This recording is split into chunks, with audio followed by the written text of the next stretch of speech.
Hello friends, कैसे हैं आप सब लोग। उम्मीद है सभी लोग अच्छे होंगे और पढ़ाई लिखाई मस्त से कर रहे होंगे। कर रहे हैं कि नहीं कर रहे हैं? कर रहे होंगे क्योंकि एग्ज़ाम नज़दीक है आपका। ठीक है, तो शायद 20 को बीएससी वालों का और 21 को आपका बीए वालों का एग्ज़ाम का डेट आ गया है। एडमिट कार्ड आप लोग ने डाउनलोड कर लिया होगा। और इस तरह से मैं आपको सीरीज़ के माध्यम से बहुत सारे क्वेश्चन करवा रहा हूँ। ठीक है, मैंने आपको फिजिक्स के कई सारे क्वेश्चन करवाए हैं। मैथमेटिक्स तो लगभग ख़त्म करवा दिया है, उससे ज़्यादा क्वेश्चन नहीं आएंगे, उससे ज़्यादा कंसेप्ट नहीं आएंगे। अगर इधर उधर वैल्यू कहीं चेंज होता है या क्वेश्चन इधर उधर घुमाता है तो आप उसी कंसेप्ट को बार बार रिवाइज कीजिए, उसी से आपका क्वेश्चन हो जाएगा। ज़्यादा भटकने की ज़रूरत नहीं है, जितने कंसेप्ट मैंने आपको पढ़ाए हैं उनको ही आपको बार बार रिवाइज करना है। आज हम क्या करेंगे, आज हम फिज़िक्स के जितने भी चैप्टर्स हैं लगभग सभी चैप्टर्स के सारे क्वेश्चन कवर कर लेंगे। मैंने फिज़िक्स के आपको ऑलरेडी सारे क्वेश्चन करवाए हैं, इसमें बहुत ही इंपॉर्टेंट है। इस वीडियो लेक्चर के बाद आपका फिजिक्स जो है वो पूरी तरह से इलाहाबाद यूनिवर्सिटी एंट्रेंस के लिए प्रिपेयर हो जाएगा। सारी वीडियोज़ को आप देखिए और आराम से पेपर को आप सॉल्व करिए। तो पढ़ाई करना बहुत ही ज़्यादा ज़रूरी है, और पढ़ाई करना ज़रूरी है ये तो सबको पता ही होगा, इसमें बताने वाली क्या बात है। तो मेरे कहने का मतलब है कि आप थोड़ा पेन पेपर लेकर बैठिए, जो इंपॉर्टेंट पॉइंट निकल के आते हैं, जिन्हें मैं बताऊंगा इंपॉर्टेंट पॉइंट है, तो उसको अपने कॉपी में नोट्स के रूप में लिख लो। क्योंकि जब आपका मान लीजिए कल एग्ज़ाम है तो आप वीडियो लेक्चर आज पूरा का पूरा नहीं देख पाएंगे मेरा, क्योंकि मैंने 1.5 घंटे के वीडियो लेक्चर डाले हैं, 10-15 ठो, वो आपके बहुत घंटे के हो गए। तब आपको वो नोट्स आपका काम आएगा कि जो छोटे छोटे पॉइंट्स मैंने लिखवाए थे उन्हीं को आपको रिवाइज कर लीजिए, तो आपका एक एक क्वेश्चन तैयार हो जाएगा। तो चलिए हम लोग स्टार्ट करते हैं अपना फिजिक्स का ये वन शॉट में सारे के सारे क्वेश्चन। 200 क्वेश्चन इसमें हो सकते हैं लगभग, मतलब कंसेप्ट 200, मैं आपको कम से कम 200 क्वेश्चन के कंसेप्ट कवर कराऊंगा और बहुत इंपॉर्टेंट आपका सीरीज होने वाला है। चलिए, पहला क्वेश्चन है हमारा फिजिक्स का, ये कह रहा है कृत्रिम उपग्रह। ये कृत्रिम उपग्रह क्या होता है सर? देखो, कृत्रिम मतलब होता है आर्टिफिशियल यानी बनावटी, उपग्रह मतलब होता है सैटेलाइट। ठीक, तो जब हम कोई उपग्रह बनाते हैं खुद से तो उसे कृत्रिम उपग्रह कहते हैं। और इसमें एक सरल लोलक का आवर्तकाल आपसे पूछा है। तो देखिए कृत्रिम सॉरी ये हिंदी थोड़ा, जो आपका आर्टिफिशियल सैटेलाइट होता है उसके लिए आप एक पॉइंट अभी इसी को आपको नोट्स में लिखना है कि for artificial satellite ji is equal to zero. जी क्या है? Acceleration due to gravity.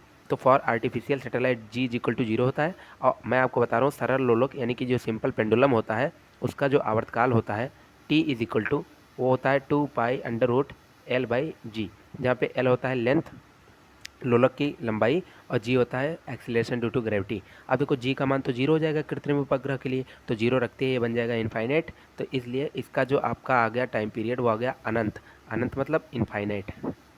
चलिए नेक्स्ट क्वेश्चन को देखते हैं हम लोग। इम्पॉर्टेंट क्वेश्चन है ये भी, और जानिए कि इससे ये कंसेप्ट आपका बहुत ही अच्छा है। चलो, कह रहा है पृथ्वी की त्रिज्या आर है और कोणीय वेग ओमेगा से पृथ्वी अपने अक्ष पर घूम रही है, तथा ध्रुवों पर जी का मान जो है वो जीपी है। ध्रुवों पर अक्षांश जो है आपका लेमडा बराबर 60 डिग्री पर जी का प्रभावी मान पूछ रहा है। देखिए एक फार्मूला होता है g dash is equal to, अब ये फार्मूला आपको नोट्स में नोट करना है, g dash is equal to g minus r omega square cos square lambda. इस फार्मूले को आप रट लीजिए, ठीक है, और इससे आपके सारे क्वेश्चन बन जाएंगे। जी डैश क्या है? जी डैश होता है जो न्यू एक्सीलरेशन है। देखो, जब अर्थ रोटेट करती है, सपोजिट आपकी अर्थ है, ये जब ऐसे ऐसे रोटेट करती है तो मान लो ओमेगा एंगुलर वेलोसिटी से रोटेट कर रही है, और इसका जो एंगल है यहाँ से ये वाला हॉरिजॉन्टल से एंगल जो है थीटा है सपोज दैट, या लेमडा है, यहाँ पे लेमडा ही ले लेते हैं। तो ये रोटेट कर रहे हैं, तो पूछ रहा है जब रोटेशन अर्थ का होता है तो मान लो ओमेगा एंगुलर वेलोसिटी से रोटेट की, तब एक्सीलरेशन क्या होगा? New acceleration g dash is equal to g minus r omega square cos square lambda. तो अब इसमें रख दीजिए जो जो पूछा है और आंसर आपका निकल आएगा। पृथ्वी की त्रिज्या आर दी हुई है, जी डैश का मान जी पी दिया हुआ है, जी का मान जी पी दिया हुआ है, एक्सीलरेशन ड्यू टू ग्रेविटी का मान जी पी। तो लगाइए कंसेप्ट, यहाँ पे देखिए g dash is equal to g minus omega square r cos square lambda. फिर देखो g dash is equal to g का मान आपको दिया था कि जी का मान जो है वो जी पी है, तो जी पी यहाँ पे रख दिया गया। ओमेगा स्क्वायर आर को ओमेगा स्क्वायर आर लिखा गया। लेमडा की वैल्यू लिखा गया 60 डिग्री। कॉस 60 की वैल्यू 1/2 होती है, लेकिन यहाँ पे स्क्वायर है तो ये 1/2 का होल स्क्वायर हो जाएगा। जी डैश का मान निकल के आ गया जी पी माइनस में ओमेगा स्क्वायर आर बटे 4। तो जी पी माइनस में ओमेगा स्क्वायर आर बटे 4 पहला ऑप्शन आपका करेक्ट हो जाता है। इसमें इंपॉर्टेंट क्या था सर? इसमें इंपॉर्टेंट भैया ये था, ये वाला formula g dash is equal to g minus r omega square cos square lambda. ये क्या होता है? जब अर्थ अपने एक्सिस पर घूमती है तब चेंज इन एक्सेलरेशन होता है जी डैश, उसको ऐसे निकालते हैं। ठीक, चलो नेक्स्ट क्वेश्चन की तरफ चलते हैं। बहुत ही ज़्यादा इंपॉर्टेंट क्वेश्चन मैं आपको करा रहा हूँ और ध्यान से इसको समझिए। यदि पृथ्वी का घनत्व तो 4 गुना बढ़ा दिया जाए तो इसकी त्रिज्या आधी कर दी जाए तो जो हमारा भार होगा वो क्या हो जाएगा? कह रहा है यदि पृथ्वी का घनत्व तो 4 गुना बढ़ा दें और इसकी त्रिज्या को आधा कर दें तो हमारा भार क्या हो जाएगा? यहाँ पे देखिए एक फार्मूला आप इसको रट लीजिए कि जी का एक और फार्मूला होता है जो अर्थ का रोटेशन का तो दिखाया ही हमने। एक जी का फार्मूला होता है एक्सीलरेशन ड्यू टू ग्रेविटी का 4/3 जी रो पाई आर। ये फार्मूला आप रट लीजिए। तो देखो ये रो और ये आर से हमको मतलब है क्योंकि डेंसिटी और आर की ही बात की है, तो g is directly proportional to rho into r. अब कह रहा है रो को 4 गुना बढ़ाया तो ये हो गया 4 मल्टीप्लाइड बाई रेडियस को आधा कर दिया तो होगा 1/2। ये इससे कट जाएगा तो आपका जो नया जी है वो 2 गुना निकल के आ रहा है। तो ऑप्शन आपका इसमें कौन सा सही हो जाएगा? कौन सा? बी डबल्ड, यानी कि 2 गुना 2 गुना 2 गुना, ऑप्शन नंबर बी। इसके लिए इस क्वेश्चन को करने के लिए आपको क्या ज़रूरत थी? फार्मूले की। कौन सा फार्मूला? ये वाला। तो इसको भी आप कॉपी में नोट कर लीजिए। स्मॉल जी बराबर 4/3 पाई रो जी आर। आर क्या है? रेडियस। रो क्या है? डेंसिटी है। जी क्या है? ग्रेविटेशनल कांस्टेंट है। स्मॉल जी क्या है? एक्सीलरेशन ड्यू टू ग्रेविटी है। ठीक है, चलो नेक्स्ट क्वेश्चन की तरफ हम लोग चलते हैं। मोस्ट इंपॉर्टेंट क्वेश्चन ये भी है आपका। ठीक है, देखो कह रहा है यदि पृथ्वी का द्रव्यमान यम हो और त्रिज्या आर हो तब उसमें गुरुत्वीय त्वरण और गुरुत्वीय नियतांक का अनुपात क्या होगा? अब भैया ये कोई क्वेश्चन है? देखो सबको पता है कि स्मॉल जी बराबर होता है कैपिटल जी एम बटे आर स्क्वायर। अब जी बटे एम यानी कि देखो क्या पूछा है, तब उसके गुरुत्वीय त्वरण यानी कि कैपिटल स्मॉल जी अपॉन में गुरुत्वीय नियतांक यानी कि कैपिटल जी का संबंध। तो इस जी को अगर उठा के यहाँ पे नीचे ले आए हम तो जी बटे जी का मान क्या हो जाएगा? एम बटे आर स्क्वायर।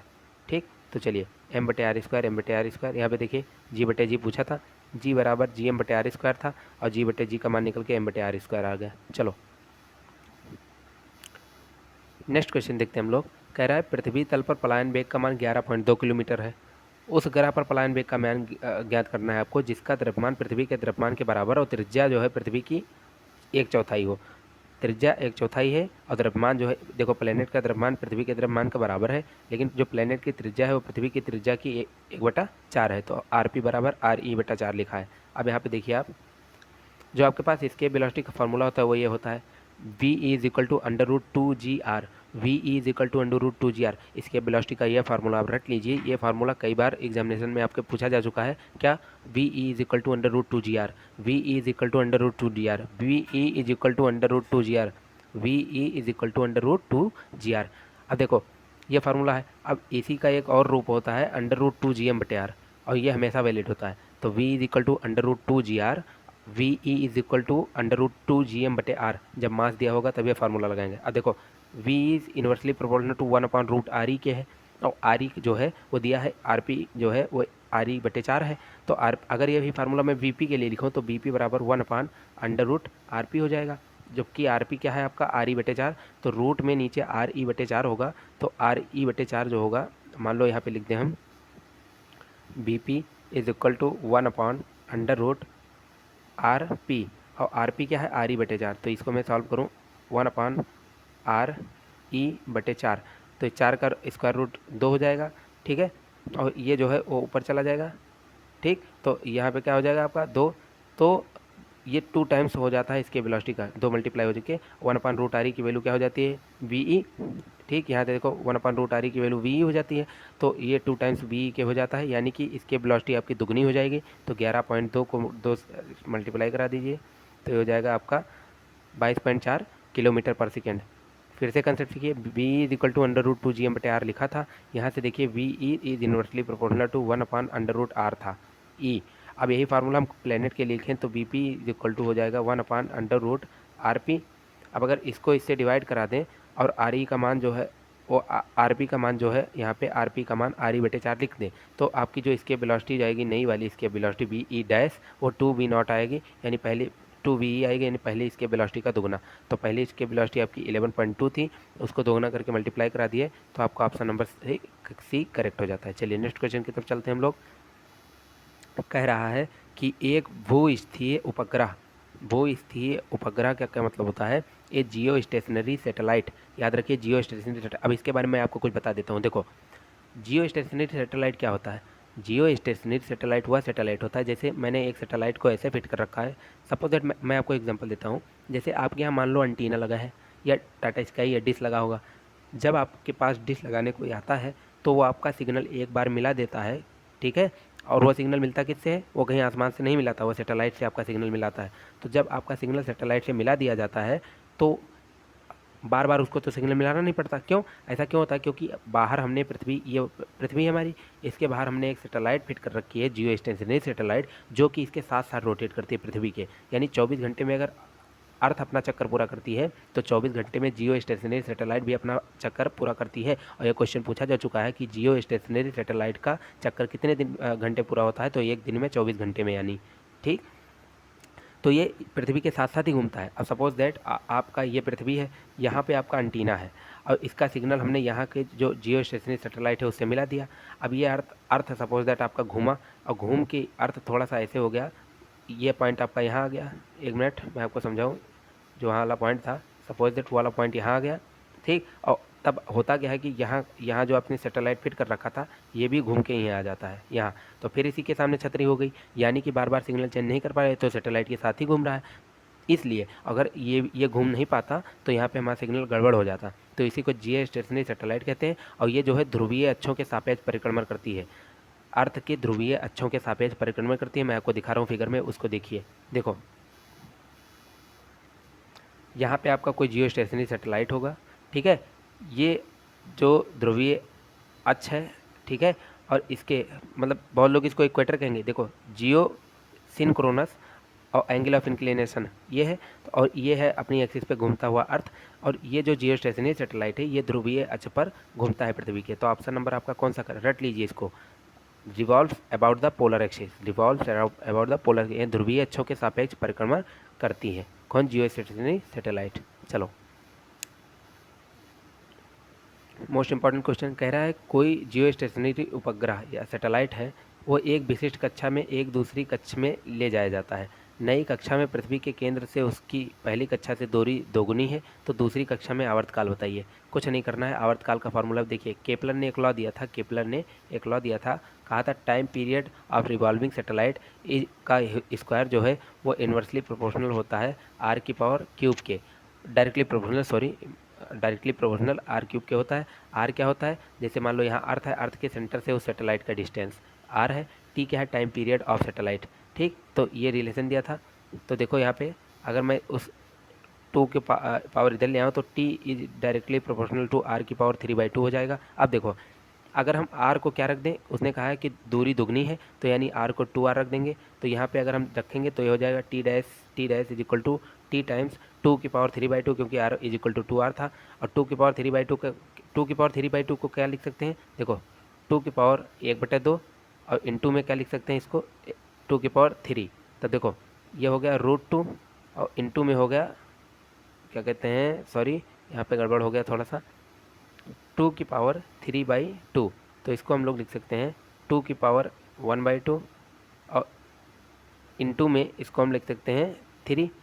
तो 2 की पावर 1/2 एक हो गया, 2 की पावर 1/2, और ये कितना होता है? √2 होता है। और इसका करेंगे क्यूब, जब √2 का कर देंगे क्यूब तो हो जाएगा √2 इंटू में √2 इंटू में √2। तो देखो √2 मिलकर 2 बनाएंगे, और इंटू में √2 एक और है, तो यानी 2√2 इसका ऑप्शन आपका सही हो जाएगा।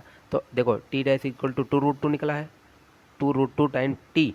अब टी डैश जो आपका नया निकलेगा वो देखो टाइम पीरियड कितना दिया होता है, विशिष्ट कक्षा में किसी दूसरी कक्षा में ले जाया जाता है। नई कक्षा में देखो यहाँ पे आपको दिया था, कहाँ पे, अरे यहाँ पे जियो स्टेशनरी सैटेलाइट है। जियो स्टेशनरी सैटेलाइट का मतलब टाइम पीरियड उसका कितना है? 24। तो यहाँ पे टी के बजाय 24 रख देंगे, और 24 दूनी 48 √2 इसका आंसर हो जाएगा। इंपॉर्टेंट क्वेश्चन है, बार बार देखिए इसको, ये पेपर में आ सकता है। चलिए नेक्स्ट क्वेश्चन की तरफ हम लोग चलते हैं। मोस्ट इंपॉर्टेंट क्वेश्चन कह रहा है समान ऊंचाई से एक गोली क्षैतिज दिशा में दागी जाती है तथा दूसरी गोली ठीक नीचे की ओर छोड़ी जाती है, तो ज़मीन से कौन टकराएंगी? तो ज़मीन पर एक साथ टकराएंगी। ये कंसेप्ट मैं आपको कितनी बार बता चुका है। एक्सीलरेशन ड्यू टू ग्रेविटी जो है वो सब पर बराबर वर्क करती है। चलो अगला क्वेश्चन देखते हैं। कह रहा है एक गेंद जिसकी गतिज ऊर्जा ई है 36 से 45 डिग्री कोण पर फेंकी जाती है, तो इसकी उड़ान के दौरान उच्चतम बिंदु पर गतिज ऊर्जा का सूत्र आप इसका शॉर्टकट याद कर लीजिए। मैं आपको बता रहा हूँ। ये देखो, ये एक प्रोजेक्टाइल मोशन अगर हम कंसीडर करें, यहाँ से सपोज दैट हमने थीटा एंगल पे इसको प्रोजेक्ट किया पार्टिकल को, ठीक। कह रहा है यहाँ पे जब हाईएस्ट पॉइंट पे आप पहुँचते हैं तो यहाँ पे जो एनर्जी होती है वो कितना हो जाएगी? तो आपकी जो एनर्जी है वो हो जाती है, जो अगर मान लो यहाँ इनिशियली एनर्जी इसकी ई नॉट थी, तो आपकी जो फाइनल एनर्जी यहाँ पे पहुँचते और उच्चतम बिंदु पर वो क्या हो जाएगी? ये शॉर्टकट है, E naught square cos square theta. याद रखिए, is equal to E naught square cos square theta, is equal to E naught square cos square theta, is equal to E naught cos square theta. मतलब sorry, E naught square नहीं होगा, it is equal to E naught cos square theta. तो देखो, अगर हम question की बात करें तो थीटा बराबर 45 डिग्री दिया है और उच्चतम बिंदु पर एनर्जी पूछा है, तो लगा दीजिए e dash is equal to E nought into में कास स्क्वायर थीटा, थीटा मतलब 45 डिग्री, ठीक। तो ये हो जाएगा आपका ई नॉट बटे √2, क्योंकि 1/√2 होता है कास स्क्वायर कास 45। अब 1/√2 नहीं का, इसका होल स्क्वायर है ना, 1/√2 का यहाँ भी स्क्वायर लगा है, तो ये हो जाएगा आपका ई नॉट बटे 2। तो देखो ई बटे 2 किस में ऑप्शन दिया है आपका? B option, B option, B option. चलिए नेक्स्ट क्वेश्चन की तरफ चलते हैं। थोड़ा सा पेशेंस रखिए और सीखती जाइए चीज़ों को, तो आसान है। किसी प्रक्षेप के मार्ग के शिखर का पर त्वरण कितना होता है? ठीक है, शिखर पर त्वरण पूछा है। देखो मैं आपको बता रहा हूँ, ये बहुत क्वेश्चन पूछा जाता है। ये कोई आपका प्रोजेक्टाइल हो रहा है यहाँ पे, देखो भैया, इस पर जो त्वरण है, त्वरण वो हमेशा एक्सीलरेशन ड्यू टू ग्रेविटी के द्वारा लगता रहता है नीचे। कहीं भी चले जाओ, कहीं भी चले जाओ, कहीं भी हाईएस्ट लोवेस्ट कहीं भी, तो जी जी जी जी जी हमेशा लगता रहेगा। तो ऑप्शन इसका कौन सा? आपका ऑप्शन डी इसमें करेक्ट हो जाता है, जहाँ पे जी लिखा था। मतलब त्वरण जी इस पर हमेशा वर्क करता रहता है। चलो नेक्स्ट क्वेश्चन देखते हैं। प्रारंभिक वेग को दोगुना कर दिया जाए तो कोण थीटा ही रहे, तो अब परास कितनी होगी? तो सबसे पहले आप परास यानी रेंज का फॉर्मूला लिखिए। सपोज दैट कोई प्रोजेक्टाइल मोशन होता है यहाँ से यहाँ तक, तो ये जो डिस्टेंस कवर करता है इसे ही आर कहते हैं हम। और इस आर का मान क्या होता है? Are is equal to u square sine two theta upon में जी। अब कह रहा है वेलोसिटी को दुगुना कर दें, थीटा वही रखें, थीटा वही रखेंगे तो इनको कंसीडर करने की जरूरत नहीं है, जी भी कांस्टेंट है। तो कंपैरिजन होगा, अगर हम वेलोसिटी को दुगुना कर दें तो वेलोसिटी को दुगुना करेंगे तो आर की वैल्यू जो रेंज की है वो 4 गुनी हो जाएगी, क्योंकि स्क्वायर का प्रोपोर्शनल है। तो कौन सा ऑप्शन? यहाँ पे 4R डी ऑप्शन आपका करेक्ट हो जाता है। चलो नेक्स्ट क्वेश्चन की तरफ चलते हैं हम लोग। इंपॉर्टेंट क्वेश्चन ये भी है, जब किसी वस्तु को क्षैतिज से तल से थीटा डिग्री यू वेग से प्रक्षेपित किया जाता है, तो उसके द्वारा क्षैतिज दिशा में तय की गई अधिकतम दूरी, क्षैतिज दिशा में तय की गई अधिकतम दूरी ही रेंज कहलाती है। और रेंज का फार्मूला मैंने अभी आपको बताया, you square sign of 2 theta बटे में जी। रेंज का फार्मूला याद रखिए। प्रोजेक्टाइल मोशन के 2-3 फार्मूले होते हैं, बहुत इंपॉर्टेंट। कौन सा फार्मूला होता है सर, बता दीजिए। पहला होता है हाइट का, मैक्सिमम हाइट का फार्मूला। मैक्सिमम हाइट का फार्मूला होता है you square sine square theta बटे में 2g, ठीक। दूसरा फार्मूला रेंज का होता है, परास का, हिंदी में परास कहते हैं इसको। रेंज का फार्मूला होता है यू स्क्वायर साइन 2 थीटा बटे में जी। और तीसरा जो आपका मेन इंपॉर्टेंट फार्मूला होता है, क्या कहते हैं, पैराबोलिक इक्वेशन होता है इसका, y is equal to x tan theta into 1 minus x बटे आर। ये भी याद रखिए, पैराबोलिक इक्वेशन है और ये प्रोजेक्टाइल मोशन का इक्वेशन है। चलिए, तो आपका फार्मूला क्लियर था, ऑप्शन नंबर सी इसका करेक्ट हो जाएगा। चलिए अब देखते हैं मोस्ट इंपॉर्टेंट क्वेश्चन। कह रहा है यदि एक प्रक्षेप का प्रारंभिक वेग दुगना कर दिया जाए तथा प्रेक्षण जो प्रक्षेपण कोण है वही रहे, तो उसकी महत्तम ऊंचाई क्या हो जाएगी? महत्तम ऊंचाई का फार्मूला लिखिए और प्रारंभिक वेग को दुगना कर दीजिए। तो महत्तम ऊंचाई एच मैक्स का फार्मूला मैंने क्या लिखा था? You square sine square theta बटे में 2g।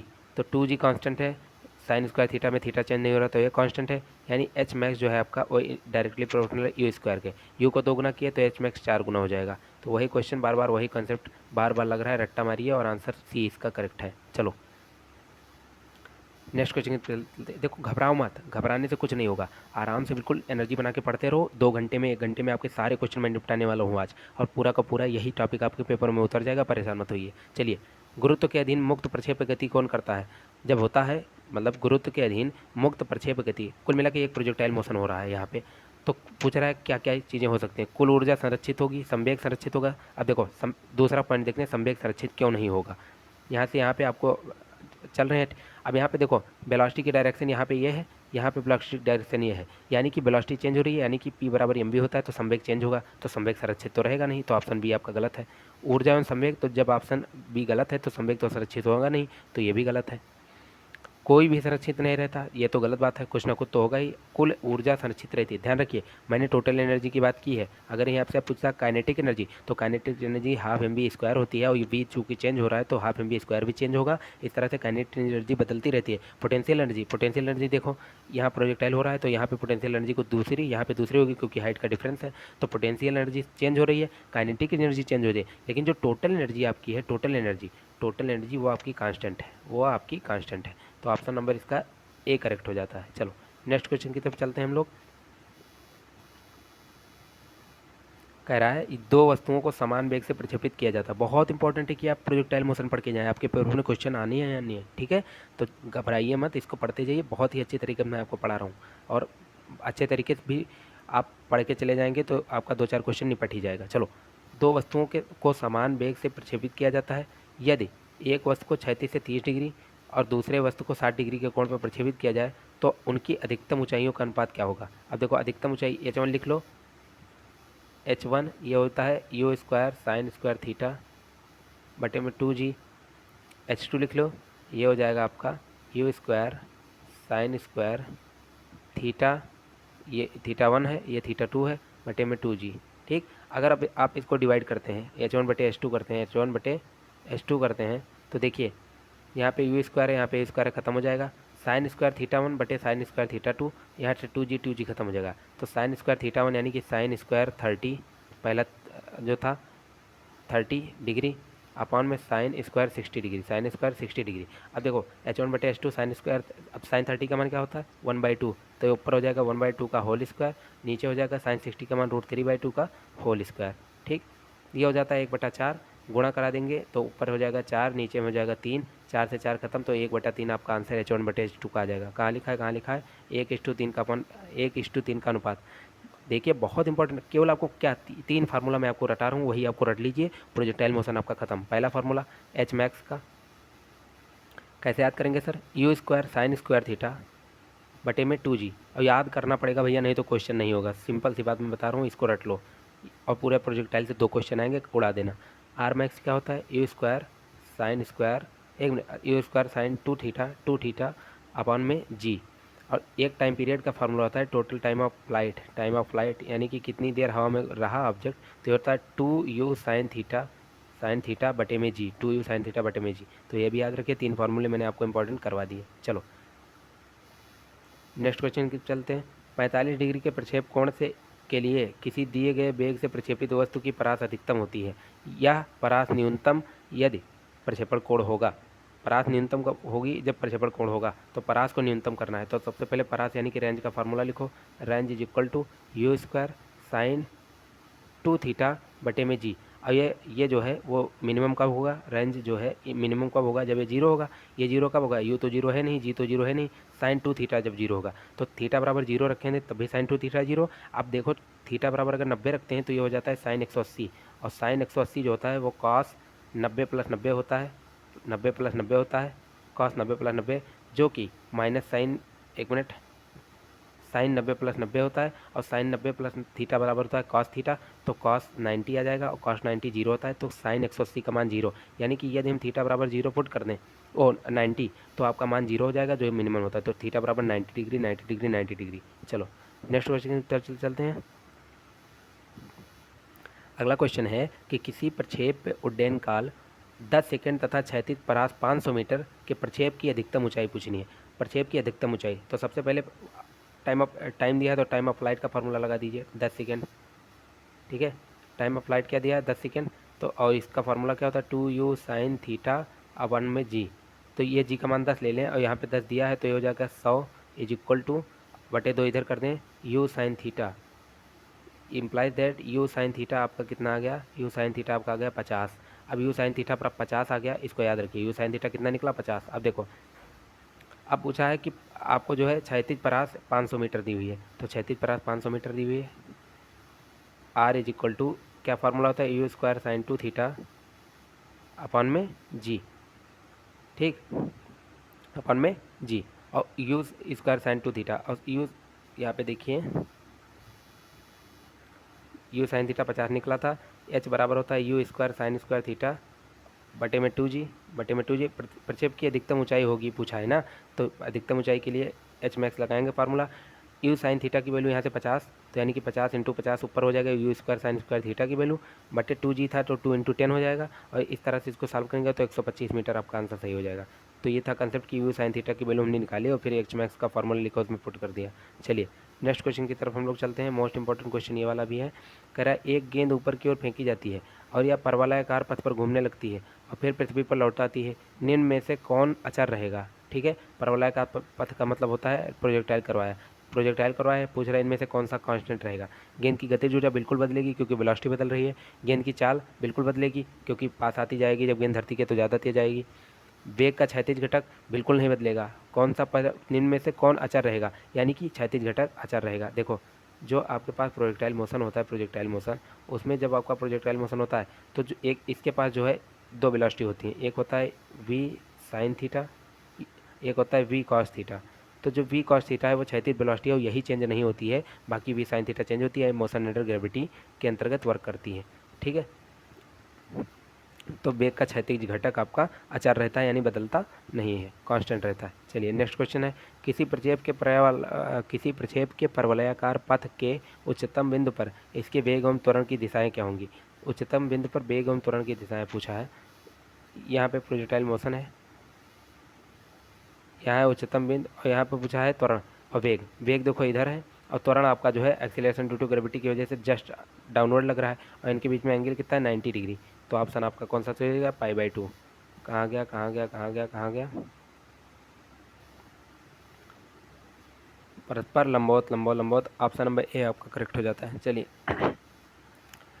नेक्स्ट क्वेश्चन देखते हैं। मोस्ट इंपॉर्टेंट कंसेप्ट, जिसको भी थर्मोडायनेमिक्स में दिक्कत है वो मेरे कहने से केवल दुनिया का एक फार्मूला याद कर ले थर्मोडायनेमिक्स में, और पूरी थर्मोडायनेमिक्स खत्म, पूरी थर्मोडायनेमिक्स खत्म। उसके लिए एक फार्मूला पे पूरी थर्मोडायनेमिक्स खत्म। ठीक है, बाय ओनली वन फार्मूला। और इससे भी क्वेश्चन आते हैं, क्या होता है, एक ही formula delta Q is equal to delta U plus delta W.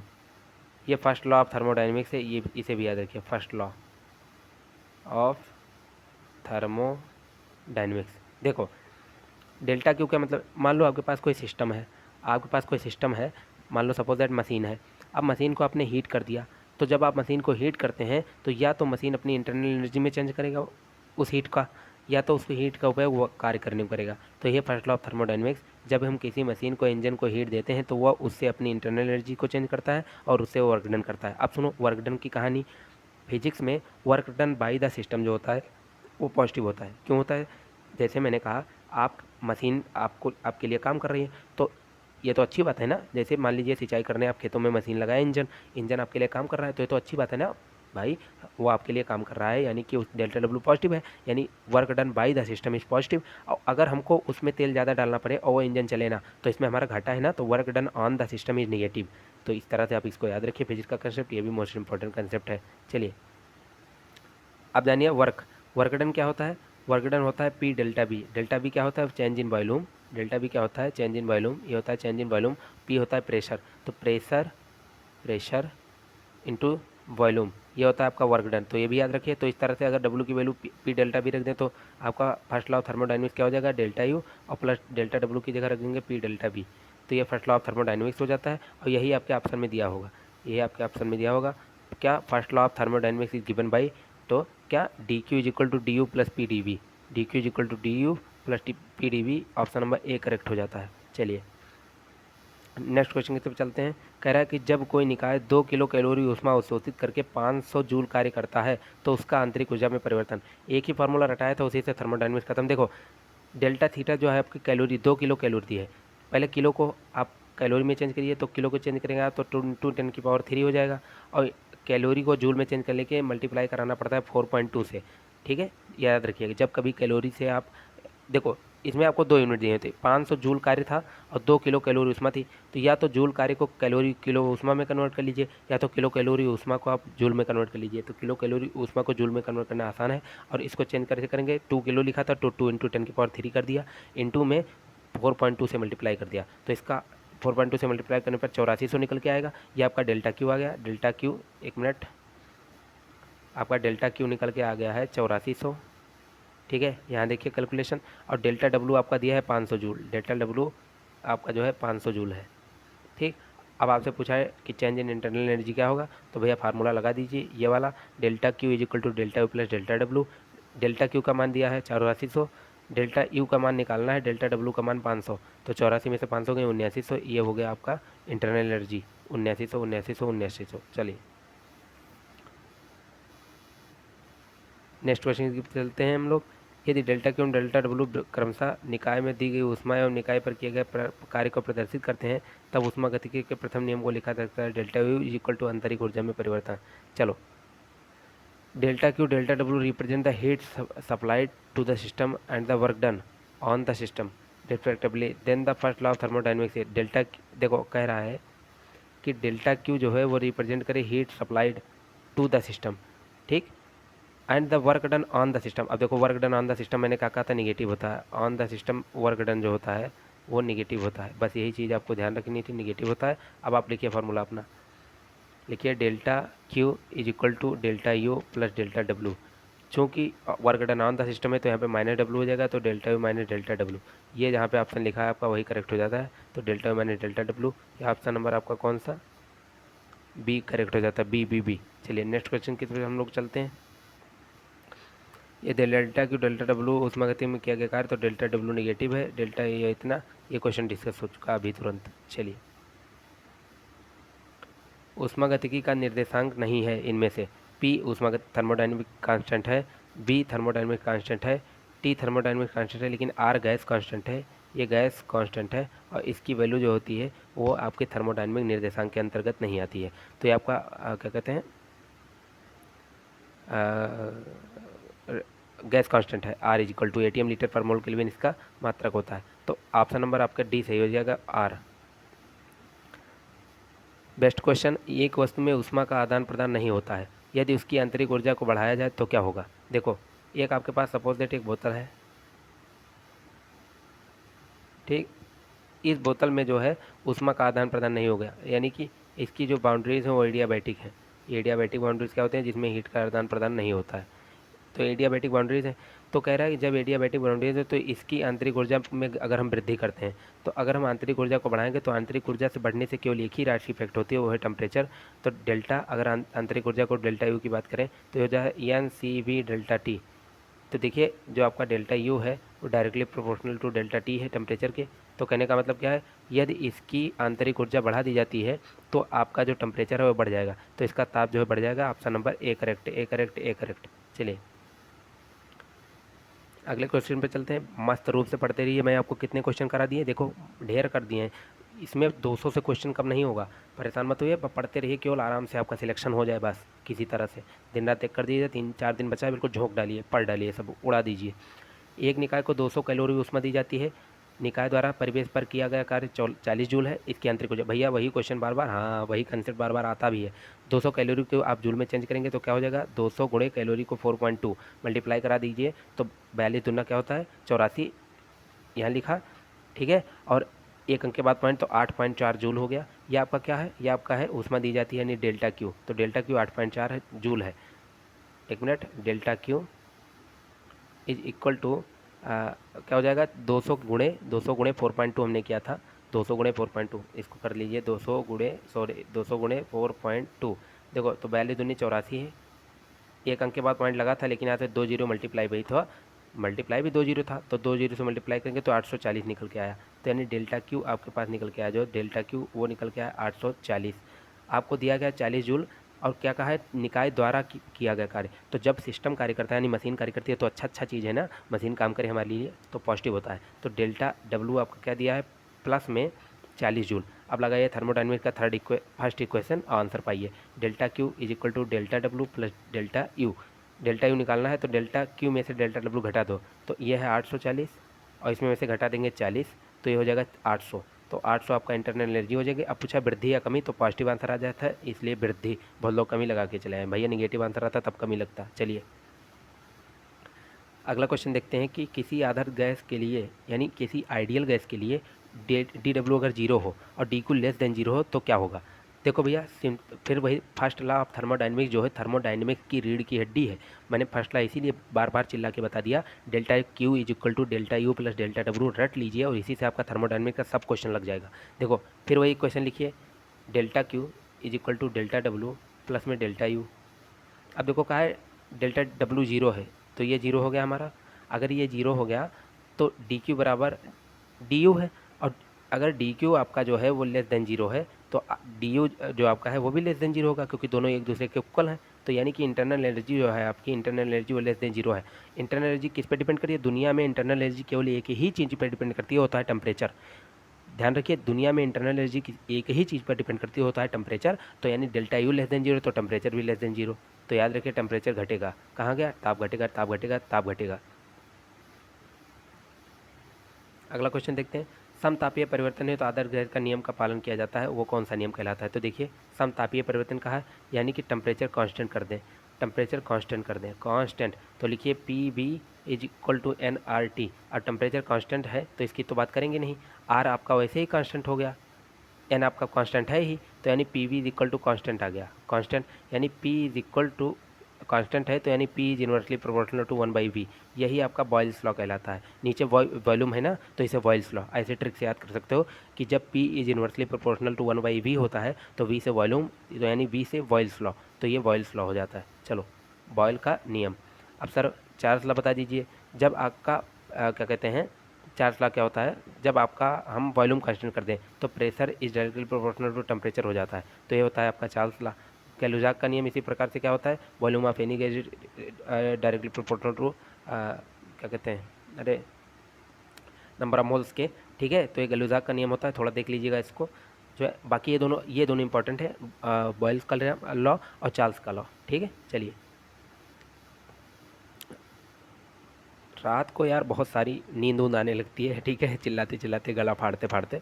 चलिए पढ़ते रहिए यार, 2-3 दिन बचा, बहुत मेहनत कर दीजिए। इतना जान लिए कि सिलेक्शन लेकर रहिए, बहुत ज़रूरी है कि आप सिलेक्शन पाएँ, दुनिया को आप दिखाएं कि आप कुछ हैं, आप भी कुछ कर सकते हैं। भाई माता पिता मानते हैं यार, कब तक साथ देंगे, जो माता पिता पैसा लगाते हैं, परिवार पैसा लगाता है, लेकिन उसको आउटपुट चाहिए यार, इनपुट दे रहा है तो आउटपुट चाहिए। तो आउटपुट क्या है कि आप सिलेक्शन ले लो, ठीक है। तो सिलेक्शन कैसे लेंगे, पढ़ के लेंगे। पढ़िए, निम्न में कौन सा प्रक्रम धीमा है। देखिए जब आपसे कभी धीमा प्रक्रम पूछे तो आइजोथर्मल धीमा होता है, उसके बाद समदाबीय यानी आइजोबारिक आता है, उसके बाद रुद्धोष्म यानी कि एडियाबैटिक आता है। तो आप कैसे याद रखेंगे इसको, सबसे पहले आइजो, ये सबसे धीमा होता है, तो और इससे बड़ा कौन सा होता है, समदाबीय, समदाबीय मतलब आइजोबारिक, और उससे बड़ा कौन होता है, रुद्धोष्म। तो सबसे निम्न में से कौन सा प्रक्रम सबसे धीमा है, तो सबसे धीमा आइजोथर्मल होता है, ठीक है। उसके बाद आता है समदाबीय जो उससे ज़्यादा तेज होता है, और रुद्धोष्म प्रक्रम सबसे ज़्यादा तेज होता है। तो कभी पूछे सबसे ज़्यादा तेज प्रक्रम कौन सा है, तो रुद्धोष्म यानी एडियाबैटिक प्रोसेस। एडियाबैटिक प्रोसेस क्या होता है, when there is change in heat यानी delta Q is equal to zero, जब कभी हीट का आदान प्रदान ना हो। यानी एक ऐसा डिब्बा ले लें हम जिसके चारों तरफ की दीवारों को एडियाबैटिक कर दें हम, तो एडियाबैटिक हीट दीवारों करने से इसमें हीट ट्रांसफ़र ना तो बाहर होगा और ना बाहर से अंदर आप हीट भेज सकते हैं, यही एडियाबैटिक का प्रोसेस कहलाता है। चलिए कह रहा है कि निम्न में से कौन प्रक्रम में किया गया कार्य शून्य होता है। तो कौन प्रक्रम में किया गया कार्य शून्य होता है, तो मैं आपको बताऊं, फिर लिखिए। देखिए आपको एक ब्रह्मास्त्र मैंने दिया है थर्मोडाइनमिक्स के लिए, वो है फर्स्ट लॉ। फर्स्ट लॉ से आपके 80% क्वेश्चन निपट जाएंगे। क्या है, delta Q is equal to delta U plus delta W, ठीक है। फिर से लिखिए वही क्वेश्चन, delta Q is equal to delta U plus delta W. इसको खाते पीते सोते जाएगा, ऐसे रटिए। देखिए mummy mummy mummy delta Q is equal to delta U plus delta W होता है, ठीक है। भैया delta Q is equal to delta U plus delta W होता है। खाना खाने बैठे, अरे यार delta Q is equal to delta U plus delta W इसमें किसी ने नहीं डाला आज, ठीक है। सोने चले, यार delta Q is equal to delta U plus delta W होता है, लेकिन हम लोग सुबह इसको याद करेंगे। इस तरह से आप रट लीजिए इसको, यही है इंपॉर्टेंट कंसेप्ट।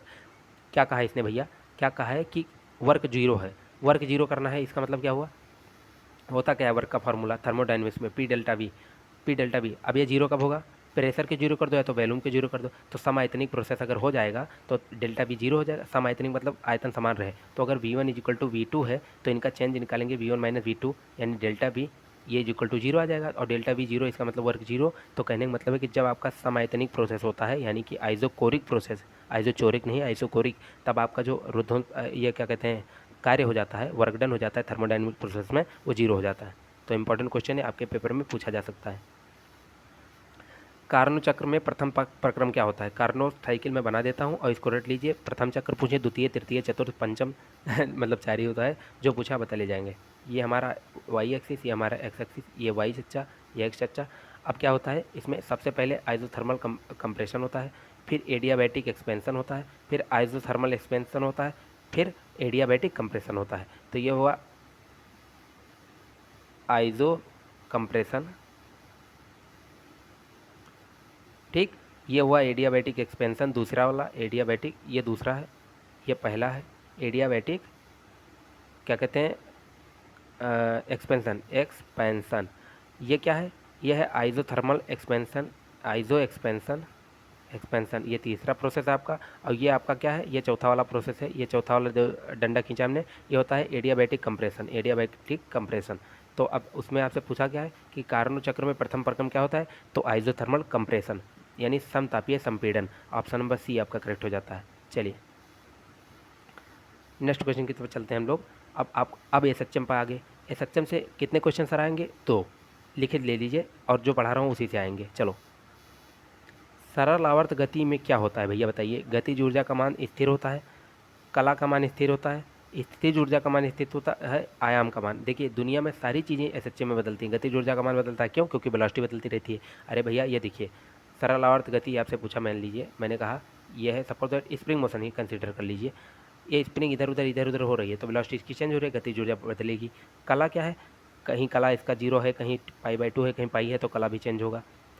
स्थितिज ऊर्जा का मान, यहाँ पे स्थिति अगर ये स्प्रिंग बटोर के यहाँ कर दिया जाए हमने, ठीक है, तो स्थितिज ऊर्जा ज़्यादा, यही स्प्रिंग फैल जाए तो स्थितिज ऊर्जा कम, यानी कि स्थितिज ऊर्जा पोटेंशियल एनर्जी भी इसकी बदली, तो स्थिर कहाँ रहेगी? सी ऑप्शन भी गलत। बचा कौन सा? डी ऑप्शन, आयाम स्थिर रहता है। जो एम्पलीट्यूड ए होता है वो स्थिर रहता है, ठीक है। जब एम्पलीट्यूड ए होता है, जैसे मान लीजिए ये डिस्टेंस आपका ये है, ठीक, तो ये आपका स्थिर रहता है एम्पलीट्यूड। बाकी एसएचएम में सब बदलता है। देखिए सरल आवर्त गति में निम्न में की राशि जो है वह आवर्त सरल गति में निम्न राशि स्थिर रहेगी। कौन सी स्थिर रहेगी भैया? सबको पता है कि जो गतिज ऊर्जा होती है बदलती है, कला बदलता है, स्थिति ऊर्जा बदलती है, आवृत्ति नहीं बदलती है, फ्रीक्वेंसी नहीं चेंज होती। और क्या नहीं? देखो एम्पलीट्यूड जो होता है वो क्या होता है? ये फ्रीक्वेंसी का रूट होता है, फ्रीक्वेंसी का रूट होता है। तो यानी अरे यही तो पढ़ा है आपने, I directly proportional to A square यार। तो इसी का इसको इधर भेज देंगे तो स्क्वायर रूट नहीं लग जाएगा। चलो, कहने का मतलब है जब एम्पलीट्यूड नहीं बदलेगा तो फ्रीक्वेंसी भी नहीं बदलेगा, यानी ये भी स्थिर रहेगा। अब अगला क्वेश्चन पे हम लोग आते हैं। अगला क्वेश्चन क्या है? सरल आवर्त गति में केंद्र की ओर इंगित त्वरण समानुपाती होता है। तो ध्यान रखिए एसएचएम में फार्मूला नोट कर लीजिए, फार्मूला नोट कर लीजिए और इसको रट लीजिए। इन एसएचएम सिंपल हार्मोनिक जो है आपका एक्सीलरेशन वो डायरेक्टली प्रोपोर्शनल होता है माइनस ओमेगा स्क्वायर एक्स के। एक्स क्या है? डिस्प्लेसमेंट है। निगेटिव साइन क्या इंडिकेट करता है? डिस्प्लेसमेंट आपका इधर है तो एक्सीलरेशन अपोजिट डायरेक्शन में वर्क करता है, ठीक है। तो देखिए आपका कंसेप्ट यही था। सरल आवर्त गति में जो केंद्र की ओर इंगित त्वरण होता है वो किसके समानुपाती होता है? तो आयाम के वर्ग के समानुपाती होता है। तो मैंने बताया A is equal to minus omega square x. एक मिनट, आयाम के वर्ग के नहीं, आवृत्ति के वर्ग के समानुपाती होता है, ठीक है। जो त्वरण होता है आपका ए होता है minus omega square X. Omega square क्या है? ओमेगा इज इक्वल टू, अच्छा देखो ये, हाँ ठीक है, पूछा किसके समानुपाती होता है। तो देखो acceleration is directly proportional to minus of omega square X. Omega क्या होता है? 2πn, एन क्या है? फ्रिक्वेंसी, 2π/t होता है ना, और 1/t फ्रिक्वेंसी होता है। अब इसकी जगह हम ओमेगा की 2πn रखेंगे तो ये तो कांस्टेंट है, इससे एन स्क्वायर हो जाएगा। ओमेगा स्क्वायर की जगह 2πn का होल स्क्वायर रखेंगे, यानी आपका जो एक्सीलरेशन है वो डायरेक्टली प्रोपोर्शनल है एन स्क्वायर के। तो यानी आवृत्ति के स्क्वायर के, वही मैंने बताया था, आवृत्ति के वर्ग के समानुपाती होता है। Option number C. चलिए अगला क्वेश्चन देखते हैं हम लोग। मोस्ट इंपॉर्टेंट क्वेश्चन ये भी है। सरल आवर्त गति में आवृत्ति को, वही है यार, रिपीट हो गया, सॉरी। देखिए एक कण y बराबर इतने से मीटर द्वारा प्रदर्शित समीकरण पर चल रहा है। y क्या है? डिस्प्लेसमेंट है इन y डायरेक्शन। टी क्या है, समय है। चलिए उसके अनुसार सरल आवर्त गति कर रहा है। पूछ रहा है जब समय की वैल्यू टी बराबर 3 हो तो कण के विस्थापन का मान क्या होगा। तो यहाँ पे रख दीजिए, ये जो Y is equal to question दिया है, यहाँ टी का मान रख दीजिए 3 सेकेंड। तो क्या हो जाएगा, 10 साइन में 2 पाई टी है तो 2 पाई इंटू 3 बराबर 6 पाई हो जाएगा। यहाँ टी उठा के इसमें रख रहे हैं 3, प्लस में पाई बाई 6 हो जाएगा। अब देखो ये जो 6 पाई है ये 2 इंटू 3 पाई है, और जब कभी भी हम 2n या m किसी में जोड़ते घटाते हैं तो उससे कोई फर्क नहीं पड़ता। है ट्रिग्नोमेट्री का एक प्रॉपर्टी है। क्या प्रॉपर्टी है कि sine of 2n pi plus में थीटा जो होता है आपका, तो ये साइन थीटा ही होता है, साइन थीटा ही होता है। ठीक, इसका आंसर। चलिए तो यहाँ पे क्या निकल के आया था, 10 साइन में क्या निकल के आया था, 6 पाई प्लस में पाई बाई 6, तो ये तो खत्म हो जाएगा, तो पाई बाई 6 बचेगा। 10 इंटू साइन पाई बाई 6 यानी साइन 30 डिग्री, साइन 30 1/2, तो 2 से 5 बार गया तो 2 पंचे 10, यानी आपका आंसर नंबर करेक्ट हो जाता है डी, 5 5 5 5 5। समझ में आया, नहीं समझ आया तो रिवाइंड करके एक बार और देख लीजिए। यहाँ पे देखिए ये लिखा हमने, ये लिखा, और sine 6 pi plus pi by 6 को हमने लिख दिया साइन पाई बाई 6, और काटे पीटे आंसर आ गया। चलो कह रहा है बहुत important question, most important question, एक सरल आवर्त गति करते हुए कण का कला जो है पाई बाई 2 कब होता है, कब होता है, कब होता है, कब होता है। एक सरल आवर्त गति करते हुए, सपोज एक पार्टिकल यहाँ पे ए है, ये सरल आवर्त गति करके बी पर पहुँचा, तो देखो जब ये पार्टिकल यहाँ पे था तो जो आपका फेज था, यानी कि फेज था वो था 0, जब यहाँ पे पहुँचा तो पाई बाई 2 हो गया, और पाई बाई 2 ये कवर करने में मैक्सिमम एम्पलीट्यूड कवर कर लेता है, मैक्सिमम एम्पलीट्यूड। ठीक है, तो कहने का मतलब ये है कि देखो जब इसका बेग अधिकतम होगा, तो बेग की भी तो कोई बात है, जब पार्टिकल कोई मोशन करता है तो बेग कहाँ अधिकतम होता है, बेग जो होता है अधिकतम वो मिडिल पॉइंट पे बेग सबसे अधिकतम होता है। ठीक है, त्वरण न्यूनतम होगा तब पाई बाई 2 फेज होगा, तो भैया त्वरण न्यूनतम कहाँ होता है, त्वरण यहीं पे न्यूनतम होता है। ठीक है, एक्सट्रीम पोजीशंस पे त्वरण जो है आपका न्यूनतम हो जाता है, तो एक्सट्रीम पोजीशन पे पाई बाई 2 तो होगा नहीं। एक मिनट, एक्सट्रीम पोजीशन में नहीं, मैं आपको इसको, अच्छा चलो मैं सही समझाता हूँ, इसको समझ में आ जाएगा, कन्फ्यूज नहीं हुई है यार। देखो यह है आपका एसएचएम मोशन, यहाँ आपका पार्टिकल जब आता है मिडिल पॉइंट में तो डिस्प्लेसमेंट सपोज दैट इसका यहीं से स्टार्ट करते हैं तो 0 हो गया, 0 हो गया। यहाँ पे जो है आपकी वेलोसिटी होती है वो मैक्सिमम होती है, जहाँ पे डिस्प्लेसमेंट 0 होता है, यानी कि जहाँ मीन पोजीशन जो है, इसको मीन पोजीशन कहते हैं, तो मीन पोजीशन में वेलोसिटी सबसे मैक्सिमम होती है, यहाँ पे वेलोसिटी सबसे मिनिमम होती है एक्सट्रीम पॉइंट पे, और यहाँ पे फेज एंगल 0 होता है, यहाँ पे पाई बाई 2 होता है जो कि लिखा हुआ है। ठीक है, यहाँ पे, और यहाँ पे जो एम्पलीट्यूड की वैल्यू है मैक्सिमम होती है। तो इतना सा आपको केवल बात याद रखना है कि जब एम्पलीट्यूड की वैल्यू मैक्सिमम होती है, जब एम्पलीट्यूड की वैल्यू मैक्सिमम होती है यानी विस्थापन अधिकतम होता है, जब विस्थापन अधिकतम होता है, आई रिपीट, जब विस्थापन अधिकतम होता है तब पाई बाई 2 फेज होता है, जब विस्थापन न्यूनतम होता है तो 0 फेज होता है। दो ही चीज़ रटनी थी, रट के ख़त्म करिए। जब विस्थापन मैक्सिमम होगा तब पाई बाई 2 फेज, जब विस्थापन मिनिमम होगा तब आपका इसका आंसर आ जाएगा 0 फेज। चलिए नेक्स्ट क्वेश्चन की तरफ चलते हैं हम लोग, आइए इसको भी निपटा देते हैं। चलो चच्चा तुमका भी गायब करें। एक सरल आवर्त गति कर रहे कण के लिए माध्य स्थिति से अधिकतम दूरी पर कला का मान होगा पाई बाई 2, वही तो बताए थे, माध्य स्थिति से अधिकतम दूरी पर, अधिकतम दूरी मतलब एम एक्स पर, तो Y equal to M X पर पाई बाई 2 होता है, और वाई इक्वल टू 0 पर क्या होता है, 0। चलो आओ चच्चा तुमका भी निपटाएं। कह रहा है एक्स बराबर A sine omega T plus B cos omega t का आयाम बताइए। इसका आयाम निकालने के लिए इसकी मैक्सिमम वैल्यू निकाल दो। तो A sine theta plus B cos theta की मैक्सिमम वैल्यू क्या होती है, under root A square plus B square. कितनी बार रटा है, 5-6 बार तो हो ही गया होगा। चलो रट लो और ऑप्शन नंबर बी करेक्ट हो जाएगा। चलो आओ, नहीं समझ में आया, थोड़ा सा और समझा दीजिए सर, क्या बता गए, क्या कहा मैंने, X is equal to A sine omega T plus B cos omega T दिया था, आयाम पूछा था, आयाम मैक्सिमम डिस्प्लेसमेंट होता है, और इसका मैक्सिमम मान तब निकलेगा जब आप under root A square plus B square लिखेंगे। या मैं आपको कितनी बार बता चुका हूँ कि A sine theta plus B cos theta का मैक्सिमम मान plus under root A square plus B square, minimum मान minus under root A square plus B square. चलो नेक्स्ट क्वेश्चन चलते हैं हम लोग, आओ। सरल लोलक एच ऊंचाई तक अधिक से अधिक जा सकता है, ठीक, तो अधिकतम वेग बी का मान कितना होगा। सरल लोलक एच ऊंचाई तक अधिक से अधिक जा सकता है तो अधिकतम वेलोसिटी वेग बी का मान पूछा है। तो देखो इसके लिए आप एक ट्रिक याद रखिए, दवा, दवा यानी डी वी ए, बहुत सारे लोगों ने इसको पढ़ाया। डी क्या होता है, डिस्प्लेसमेंट, वी क्या होता है, वेलोसिटी, ए क्या होता है, एम्पलीट्यूड। एक मिनट, ये तो हम दूसरे क्वेश्चन पे आ गए क्या, अरे यार ये क्वेश्चन वो कलांतर का है, इसको तो दूसरी बार समझाऊंगा। यहाँ देखो क्या, ये क्वेश्चन बहुत इंपॉर्टेंट है।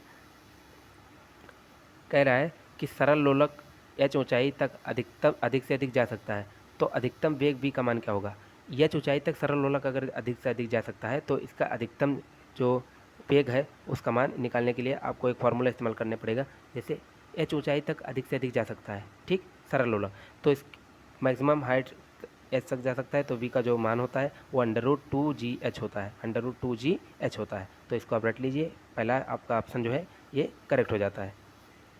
चलिए नेक्स्ट क्वेश्चन देखते हैं हम लोग। अपना अगला क्वेश्चन पूछ रहा है, मोस्ट इंपॉर्टेंट क्वेश्चन, कह रहा है सरल आवर्त गति कर रहे। देखो जब मैं आपको पढ़ाता हूँ ना तो कहीं ना कहीं क्वेश्चन जो एक इक्का दुक्का क्वेश्चन, सब नहीं, कहीं ना कहीं जो जबान फिसल जाए, मान लो दिमाग ही है, कहीं कंप्यूटर तो है नहीं, और कंप्यूटर भी गलत बता देता है कभी कभी रीडिंग, और तो हमारा दिमाग ही है, जब कंप्यूटर है नहीं तो कहीं कहीं गलत हो जाएगा, और आप लोग जान जाए उस चीज़ को या गूगल करके देख लें तो विश्वास मानिए 100 क्वेश्चन में से 200 क्वेश्चन जब मैं आपको करवाता हूँ तो ये इक्का दुक्का क्वेश्चन ऐसा होता है यार कि कहीं ऑप्शन मैं दिमाग में तो सोचता हूँ π/2 होगा, लेकिन ऑप्शन लगा दिया मैंने 2π, तो उसको देख लिया कीजिए। हाँ, जब जो मैं बोला करूँ वो सुना करिए खाली, ठीक, इतना समझदार हैं आप लोग, समझते होंगे, ठीक। तो ज़्यादा क्वेश्चन करवाते हैं यार, उसमें दिमाग घूमता रहता है। एक तो फिजिक्स ऐसा सब्जेक्ट है कि इसमें दिमाग घूम ही जाता है। चलो, सरल आवर्त गति कर रहे विस्थापन तथा त्वरण में कलांतर। जब कभी भी आपसे पूछे विस्थापन त्वरण में कलांतर बताइए और त्वरण वेलोसिटी यानी वेग में कलांतर बताइए, आपको कुछ नहीं याद करना है, एक फार्मूला याद रखना है, DVA दवा। डी क्या होता है डिस्प्लेसमेंट, वी क्या होता है वेलोसिटी, ए क्या होता है एक्सीलरेशन। तो यहाँ होता है 0, यहाँ होता है π/2 और यहाँ होता है पाई, ठीक। तो आपसे इन दोनों यानी कि डिस्प्लेसमेंट और वेलोसिटी के बीच में कलांतर पूछे तो π/2 हो गया, वेलोसिटी और एक्सीलरेशन के बीच में पूछे तो π/2 हो गया, पाई माइनस π/2, और अगर डिस्प्लेसमेंट और एक्सीलरेशन के बीच में पूछे तो 0 - पाई यानी पाई, या पाई - 0 यानी पाई। तो क्या पूछा था आपसे, देख लीजिए, पूछा था सरल आवर्त गति कर रहे विस्थापन तथा त्वरण में। तो देखो ये हुआ विस्थापन, ये हुआ त्वरण, यहाँ है 0, यहाँ है पाई, तो इनका फेज डिफरेंस अगर हम निकालेंगे तो पाई - 0 बराबर पाई। तो ऑप्शन आपका कौन सा करेक्ट हो जाता है, सी सी सी सी सी, सीटी मार दिया रे। चलो अगला क्वेश्चन है, सरल आवर्त गति कर रहे कण का त्वरण लगातार परिवर्तित दिशा में परिवर्तित होता है, विस्थापन की विपरीत दिशा में परिवर्तित होता है। विस्थापन की विपरीत दिशा में मैंने क्या बताया था आपको, एक्सीलरेशन का फार्मूला बताया था, A = -(ω²x). एक्स क्या था, डिस्प्लेसमेंट ही तो था, और निगेटिव साइन क्या इंडिकेट कर रहा था कि डिस्प्लेसमेंट इधर है तो एक्सीलरेशन इधर वर्क करेगा, तो अपोजिट डायरेक्शन में।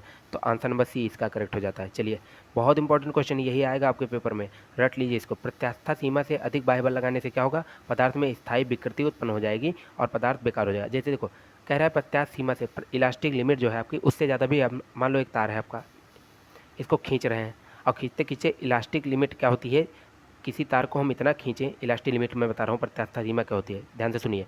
इलास्टिक लिमिट किसे कहते हैं, मान लो एक तार आप लिए और उसको खींचते खींचते इतना खींचे कि खींचने पर जब छोड़ें तो मान लो कि एक तार इतना लंबा था, जब इसको खींच के हम इतना लंबा किए और फिर इसको हमने छोड़ा तो छोड़ते ही फिर इतना लंबा हो जाए, यानी जो शेप थी वही गेन कर ले, तो आप इलास्टिक लिमिट में फोर्स लगाए हैं। और जब ये शेप अपना पूरा, अब मान लो कि एक आपने रबड़ लिया और उसको इतना खींच दिया कि दोबारा बेचारा अपने पोजीशन में ही नहीं जा पाया, पीट पाट के गुब्बारा बना दिया उसका, खींच खांच के उसको रबड़ बना दिया, ठीक है।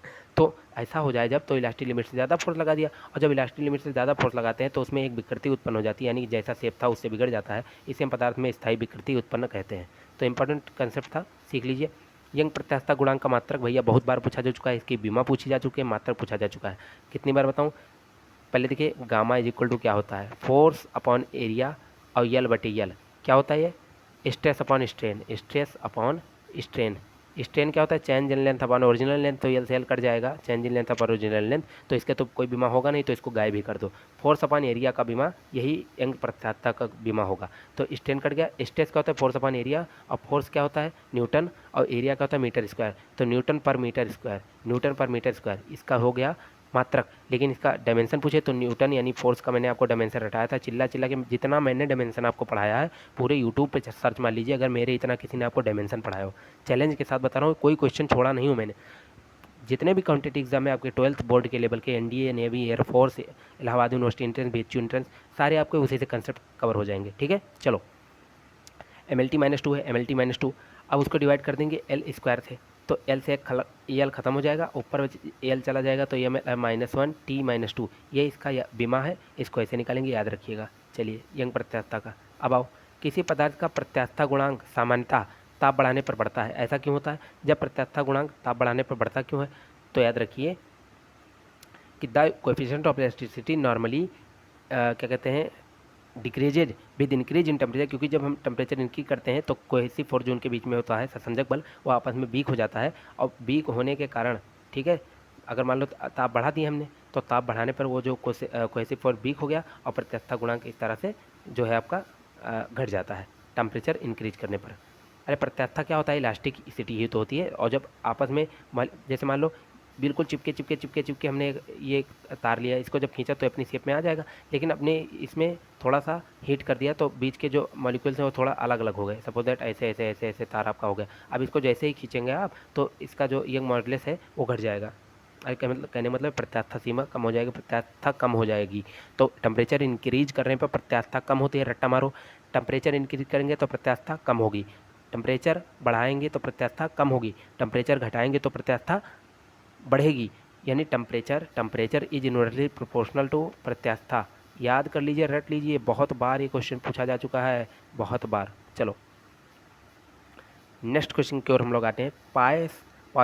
पायस कह रहे हैं पॉइसन अनुपात का सैद्धांतिक मान किसके किसके मध्य होता है। तो याद रखिए -1 से लेकर के -1 to 0.5। अब इसके बीच में दुनिया की कोई भी वैल्यू आपको दे दे तो पाइसन का सैद्धांतिक मान होगा। जैसे मैंने आपको दे दिया 0.4, तो 0.4 -1 to 0.5 में आता है, बिल्कुल आता है सर, तो ये प्रत्यास्थता मान हो जाएगा।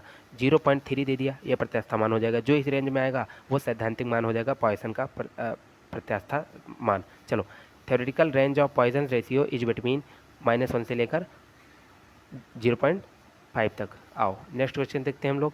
पूछ रहा है निम्न में सबसे अधिक प्रत्यास्थ कौन है। बहुत लोग स्टील मार के आएंगे, पूर्णतः गलत है। गूगल पर चेक कर लो, क्वार्ट्ज होता है, क्वार्ट्ज सबसे ज़्यादा प्रत्यास्थ क्वार्ट्ज है। आज तक आपने जितने ऑप्शन देखे थे उसमें स्टील दिया रहता था, आप टिक मार के चले आते थे। जब क्वार्ट्ज दिया रहेगा तो पहले नंबर पे आपका आएगा क्वार्ट्ज और दूसरे नंबर पे आपका आएगा स्टील। तो याद रखिए क्वार्ट्ज सबसे ज़्यादा प्रत्यास्थ होता है, उसके बाद स्टील आता है। चलो, कैथोड किरणें एक समरूप चुंबकीय क्षेत्र में क्षेत्र की दिशा के लंबवत प्रवेश करती हैं, तो चुंबकीय क्षेत्र में उनका मार्ग क्या होता है। देखो कैथोड किरणें क्या होती हैं, इलेक्ट्रॉन की बनी होती हैं। इलेक्ट्रॉन ही कैथोड रेज होती हैं, उनको इलेक्ट्रॉन रेज भी बोलते हैं, ये आप जानते हैं। और कोई भी चार्ज पार्टिकल जब किसी यूनिफॉर्म मैग्नेटिक फील्ड में प्रवेश करता है तो गोल गोल घूमने लगता है, गोल गोल घूमने लगता है। तो गोलाकार गोलाकार, वृत्ताकार वृत्ताकार, ऑप्शन नंबर बी। चलो, कैथोड किरणों में क्या होता है, इलेक्ट्रॉन होता है, अभी बताया। क्या लल्लू लल्लू क्वेश्चन है। लैम्डा तरंगदैर्घ्य की फोटोन की ऊर्जा बतानी है। ऊर्जा कैसे बताएंगे, देखो ई बराबर क्या होता है, ई बराबर होता है आपका एच न्यू एनर्जी होती है। न्यू का मान क्या होता है, एच अपॉन लेमडा, ठीक है, एच अपॉन लेमडा। अरे यार, ई बराबर एच न्यू एनर्जी होती है कि नहीं होती है, होती है सर। और न्यू क्या है, फ्रिक्वेंसी है। फ्रिक्वेंसी क्या होता है आपका, फ्रिक्वेंसी आपका होता है प्रकाश का वेग बटे में लेमडा। अरे यही तो होता है, लेमडा इज इक्वल टू क्या कहते हैं सी न्यू। यार lambda into nu is equal to c होता है। तो अगर आप इसमें रखेंगे लेमडा इज इक्वल टू, तो सी बटे न्यू ही तो आएगा, न्यू मतलब फ्रिक्वेंसी आपकी, ठीक। तो यहाँ पे मैंने क्या किया, ई बराबर एच न्यू लिखा सबसे पहले, एच न्यू। अब न्यू को हम लिख सकते हैं सी बटे लेमडा, तो ये हो जाएगा एच सी बटे लेमडा। तो एनर्जी कितनी होगी, एच सी बटे लेमडा। तो रट्टा मान लो, एनर्जी का फार्मूला लेमडा तरंगदैर्घ्य के लिए एच सी बटे लेमडा, एच सी बटे लेमडा, एच सी बटे लेमडा, एच सी बटे लेमडा, एच सी बटे lambda, H C upon lambda. चलो, अगला क्वेश्चन है, इलेक्ट्रॉन वोल्ट किसकी इकाई है, कितनी बार बताएं, ऊर्जा की। और एक इलेक्ट्रॉन वोल्ट कितना होता है, ये भी पूछा जा सकता है। 1.6 इंटू 10 की पावर माइनस कितना होता है, 19 जूल। इसको याद रखिए। चलिए, फोटॉन का विराम फोटान क्या होता है, फोटान होता है पैकेट्स ऑफ एनर्जी, बंडल्स, ठीक, जो होते हैं लाइट जो होती है फोटान के रूप में होती है, आइंस्टीन ने बताया था, ठीक है। तो फोटान का जो द्रव्यमान होता है वो जीरो होता है, इसको याद रखिए। फोटान का जो द्रव्यमान होता है, विराम द्रव्यमान, वो जीरो होता है। किसने बताया था, आइंस्टीन ने। विकिरण की द्वैत प्रकृति किसके द्वारा दर्शाई जाती है, प्रकाश विद्युत प्रभाव, फोटो इलेक्ट्रिक इफेक्ट और विवर्तन के द्वारा। तो याद रखिए, प्रकाश विद्युत प्रभाव, फोटो इलेक्ट्रिक इफेक्ट और विवर्तन यानी कि डिफ्रैक्शन के द्वारा विकिरण की यानी प्रकाश की द्वैत प्रकृति दर्शाई जाती है। डुअल नेचर क्या होता है कि प्रकाश एक पार्टिकल की तरह भी व्यवहार कर सकता है, प्रकाश एक वेव की तरह भी व्यवहार कर सकता है, जिसे हम वेविकल कहते हैं, पार्टिकल और वेव मिला के। तो प्रकाश विद्युत प्रभाव और विवर्तन द्वारा इसका पता चलता है डुअल नेचर का। चलो आओ, मोस्ट इंपॉर्टेंट स्टार बनाओ और लिख के ले लो, पेपर में आएगा। अल्फा कण को बी विभवांतर से त्वरित कर दिया जाए तो डी ब्लॉगली तरंग दैर्ध्य बताइए। 12.27/√v एंगस्ट्रॉम, जहाँ पे v आपका वोल्टेज है, एंगस्ट्रॉम है आपका 10⁻10 होता है। अब यहाँ पे अगर नैनोमीटर करेगा जो 10⁻1 होगा तो 122.7 हो जाएगा। तो ये सब चीज़ें आप कर लीजिएगा। आप इतना देंगे 112.27/√v angstrom, 12.27/√v angstrom, 12.27/√v angstrom.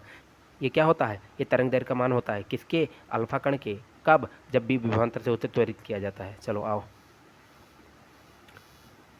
Deviation German ने प्रयोग सिद्ध किया था। क्या सिद्ध किया था? डेविसन जर्मन ने प्रयोग क्या सिद्ध किया था? डेविसन जर्मन ने, अब देखो फंसाएगा, प्रकाश की तरंग की प्रकृति बताई थी? बिल्कुल नहीं। प्रकाश की कण की प्रकृति बताई थी? बिल्कुल नहीं। इलेक्ट्रॉन एक वेव है, यह बताया था। ठीक है, तो ना ये है ना बी है, ना ये है ना बी है। डेविसन जर्मन ने बताया था कि इलेक्ट्रॉन आपका वेव की तरह भी व्यवहार कर सकता है, वेव नेचर भी होता है, वेव नेचर ऑफ इलेक्ट्रॉन को डिफाइन किया था। लेमडा तरंग दैर्ध्य के फोटॉन का संवेग, संवेग लेमडा तरंग दैर्ध्य के फोटॉन का आपको याद होगा ना, lambda is equal to h/p। ठीक, h/p, lambda is equal to h/p। तो संवेग पूछा है तो इसको p को इधर ले आओ, तो p is equal to h/λ। कहाँ गया कहाँ गया कहाँ गया कहाँ गया कहाँ गया? ऑप्शन नंबर ए। चलो अगला क्वेश्चन है, पृथ्वी से देखने पर आकाश का रंग क्या होगा जब वातावरण ना हो? वातावरण नहीं होगा तो आकाश का रंग काला, और वातावरण होगा तो आकाश का रंग नीला।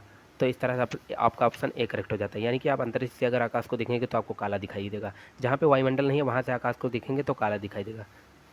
आओ अगला क्वेश्चन है, किसी दर्पण से इकाई आवर्धन की वास्तविक प्रतिबिंब प्राप्त करने के लिए, एक एक वर्ड को ध्यान दीजिए, कौन सा होगा?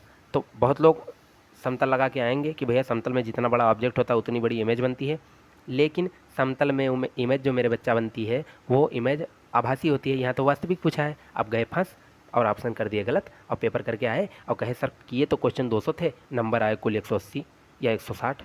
तो भैया क्वेश्चन जो आपने पूरा 200 नंबर का अटेम्प्ट किया था उसमें सब गलत कर दिया था। ऐसे ही ऑप्शन देखते। समतल दर्पण क्या होता है? जैसे देखो यहाँ पे कोई व्यक्ति खड़ा है, ठीक है, यहाँ पे कोई व्यक्ति खड़ा है शीशे के सामने, ये यहाँ पे सपोज दैट कोई व्यक्ति खड़ा है शीशे के सामने, तो इसका प्रतिबिंब यहाँ पे बनता है दर्पण के पीछे, और आभासी बनता है, रियल तो बनता नहीं, एक्चुअली रेज नहीं मिलते हैं, दर्पण के पीछे आप दिखते हैं जो कि आभासी होता है। यहाँ तो वास्तविक पूछा है, वास्तविक किसमें बनता है? देखो अवतल दर्पण में जब आप सेंटर ऑफ कर्वेचर इसी पे कोई वस्तु रख देते हैं तो आपका जो प्रतिबिंब है वो बनता है एक मिनट, ये गलत हो गया थोड़ा सा।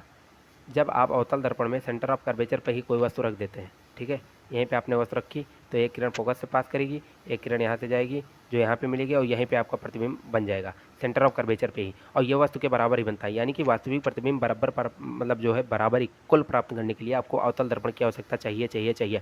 अवतल दर्पण क्या होता है? इसमें बड़ा चित्र दिखता है कब? जब फोकस, अब देख अगला क्वेश्चन देखते हैं, समझ में आएगा। चलो, प्रकाश का रंग निर्भर किस पे करता है? आवृत्ति पर। नोट कर लीजिए, ध्यान कर लीजिए, जान लीजिए, आवृत्ति पर प्रकाश का रंग आवृत्ति पर निर्भर करता है।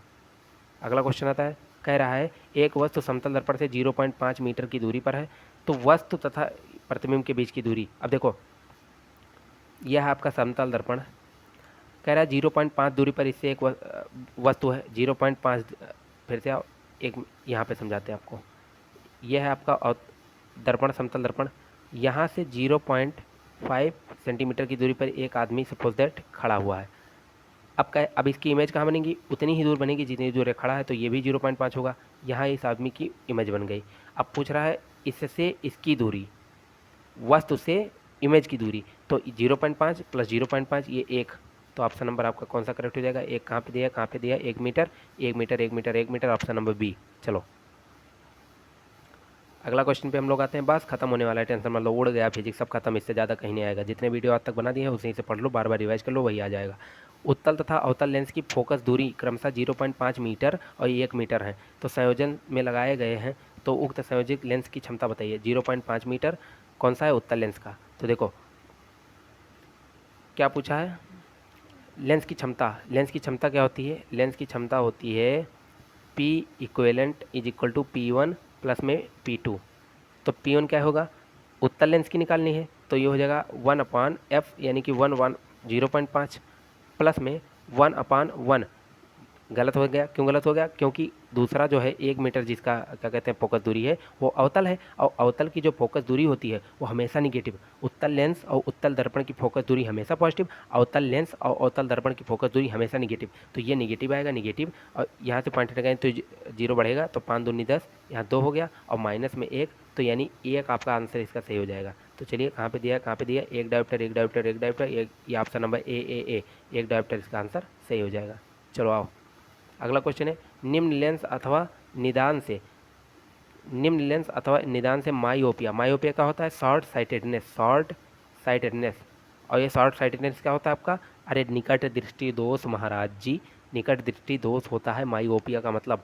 माइओपिया मतलब शॉर्ट साइटेडनेस मतलब निकट दृष्टि दोष। और निकट का मतलब, अब देखो ऐसी ट्रिक बताऊंगा जीवन में कभी नहीं भूलोगे। निकट का मतलब क्या होता है? आसपास। निकट का मतलब आसपास। आज से क्या होता है? अवतल लेंस, बस खत्म। निकट मतलब आसपास, निकट मतलब आसपास, आसपास का आ ले लो तो आ का मतलब अवतल लेंस तो हुआ, तो निकट दृष्टि दोष में कौन सा लेंस प्रयुक्त होगा? अब भाई गधा भी बता देगा कि अवतल लेंस सर, अवतल लेंस, टिक्का मारो, आगे बढ़ो, आगे बढ़ो, आगे बढ़ो, नंबर लो। चलो अगला क्वेश्चन है, वस्तु से बड़ा आभासी प्रतिबिंब किसके द्वारा प्राप्त किया जा सकता है?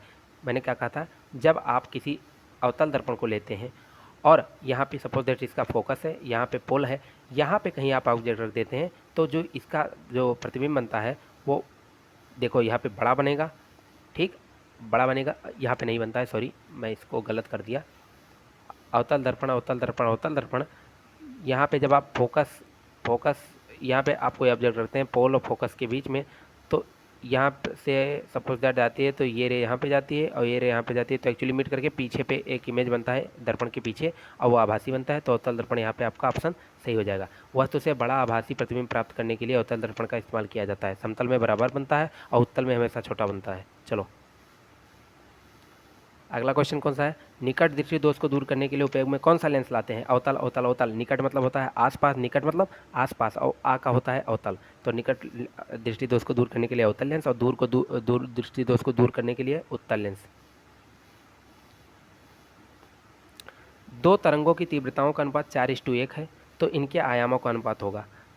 दो तरंगों की तीव्रताओं का अनुपात 4:1 है, तो तीव्रता ए स्क्वायर के डायरेक्टली प्रोपोर्शनल होती है, तो ये हो गया A1 का स्क्वायर I1, और I2 जो हो गया ये हो गया A2 का स्क्वायर, ठीक। तो तीव्रताओं का अनुपात क्या दिया हुआ है? 4:1, तो 4 का रूट ले लेंगे तो आपका आ जाएगा A1, और यहाँ पे क्या हो गया, I2 का मान कितना दिया था? 1, तो अंडर रूट 1 ये हो जाएगा आपका A2, और A1/A2 करेंगे तो 2:1 इसका आंसर हो जाएगा। अंडर रूट 4/√1 यानी कि 2:1, तो ऑप्शन नंबर ए करेक्ट है।